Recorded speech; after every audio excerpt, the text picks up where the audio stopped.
Have you noticed how much of modern life is driven by the feeling that there just isn't enough?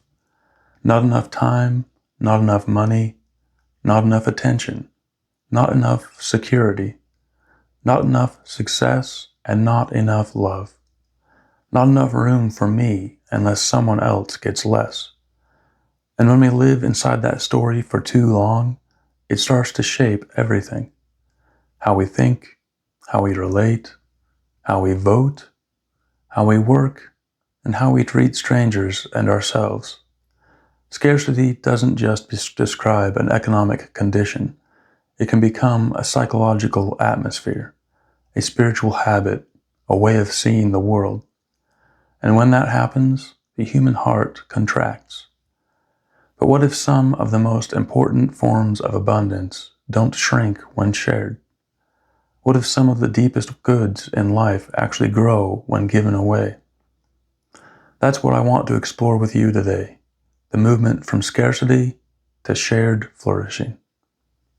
When we feel scarcity deeply enough, we become narrower. We start to believe that life is mostly a competition over limited goods. If you win, I lose. If I give too much, I'll have too little. If someone else shines, maybe there will be less light left for me. And to be fair, some forms of scarcity are real. Some people really do lack resources, safety, healthcare, housing, opportunity, or support.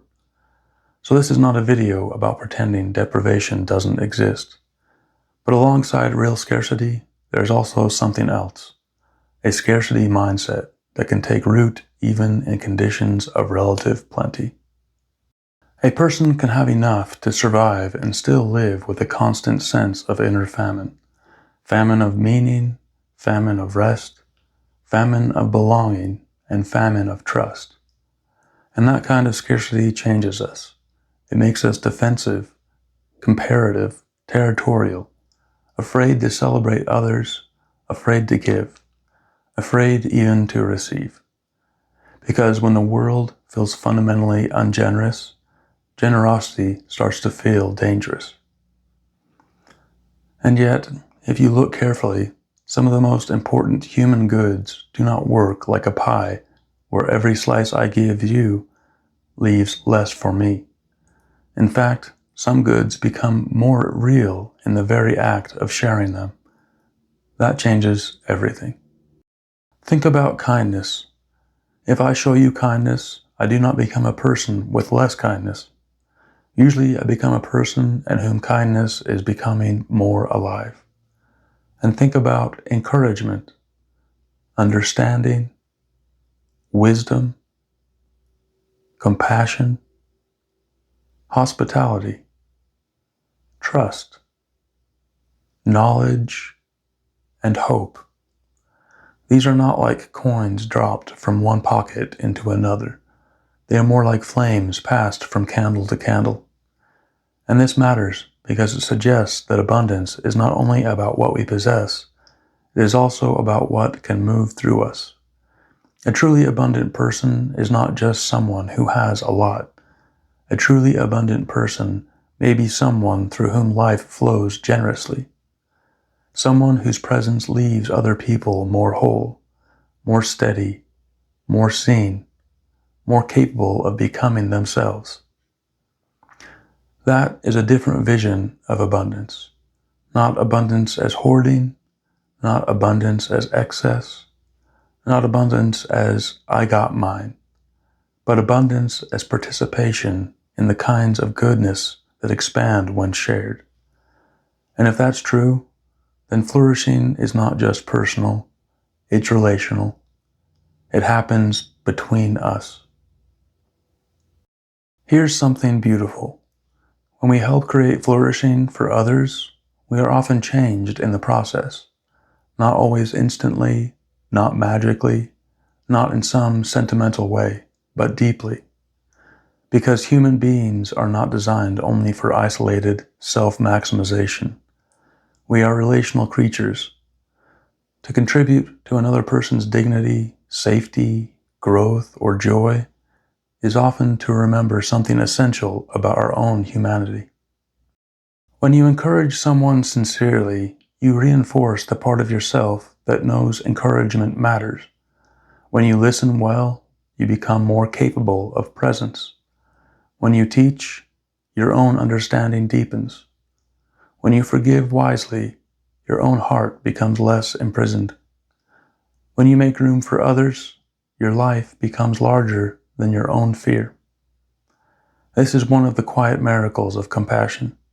Sometimes the self is strengthened not by clinging harder, but by participating in something larger. And communities work this way too. A healthy family, friendship circle, neighborhood, or society is not one where only a few people rise while everyone else stays anxious, isolated, and disposable. A healthy community creates conditions where more people can breathe, where more people can belong, where more people can contribute, where more people can heal. That is what I mean by shared flourishing. Not sameness, not forced positivity, not pretending conflict disappears, but by creating a world in which the good is more widely available. So why is this so hard? Why, if shared flourishing is so life-giving, do we keep falling back into scarcity? Partly because fear is powerful. If I am exhausted, under pressure, ashamed, traumatized, or overwhelmed, I am much more likely to contract. My world gets smaller, my generosity gets harder to access, partly because our culture trains us into comparison. It tells us to measure worth constantly, to perform, to brand ourselves, to compete for visibility, to treat other people not as fellow beings, but as rivals, audiences, obstacles, or tools. And partly because many of us have been wounded. If your experience of life has taught you that giving leads to being used, that trusting leads to being hurt, that caring leads to burnout, then scarcity can feel safer than openness.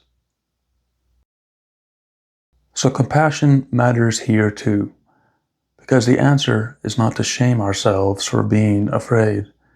The answer is to become wise enough to build forms of generosity that are grounded, skillful, and sustainable. Shared flourishing is not martyrdom. It is not people-pleasing. It is not having no boundaries. Real abundance needs wisdom as much as compassion. So what might this look like in everyday life? Maybe it starts smaller than we think. Maybe shared abundance begins when you give someone your full attention instead of half listening while distracted. Maybe it begins when you encourage someone without needing to be the center of the story. Maybe it begins when you share credit, when you mentor, or when you recommend someone for an opportunity. When you tell the truth kindly, when you make space where people feel safe to simply be. Maybe it begins when you stop thinking of generosity only as money, because generosity can be many things. Attention, patience, welcome, repairing, respect, fairness, careful speech, good boundaries, useful knowledge, steady presence. And maybe shared flourishing also asks bigger questions. How do we build workplaces that don't grind people down? How do we create communities where loneliness is reduced? How do we design systems that make dignity more available, not less? Because abundance is not just personal mood, it is also cultural practice, social design, moral imagination. And the good news is, you do not have to solve all of society to participate in this. You can begin by becoming one of those people whose presence does not intensify the famine. One of those people who leaves a little more room, a little more courage, a little more kindness, a little more clarity wherever you go. That matters more than we sometimes realize. Maybe real abundance was never mainly about how much we can accumulate. Maybe it's about how much life can move through us without getting stuck in fear. Maybe the deepest wealth is not private possession, but shared aliveness. A world shaped only by scarcity will keep teaching us to clutch, compare, and withdraw. But a wiser world, a more compassionate world, would ask something different. How do we become people through whom goodness circulates? How do we become communities where more people can stand upright in dignity? How do we create forms of life where flourishing is not hoarded, but shared? Because in the end, some of the greatest things we have to offer each other do not run out when given. Love does not run out by being practiced. Wisdom does not run out by being shared. Compassion does not run out by being embodied. Hope does not run out by being kindled. These are the kinds of abundance that can help heal a life, a family, a neighborhood, maybe even a culture. So perhaps the question is not only, how can I get more? Perhaps the deeper question is, what kind of abundance wants to move through me for the good of all of us?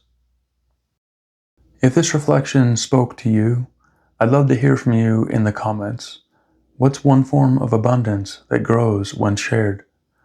And if you think more people could use this kind of conversation, please like, subscribe, and share this video with someone who may need it. Thank you for being here, and as always, may we keep growing in wisdom, compassion, and shared flourishing.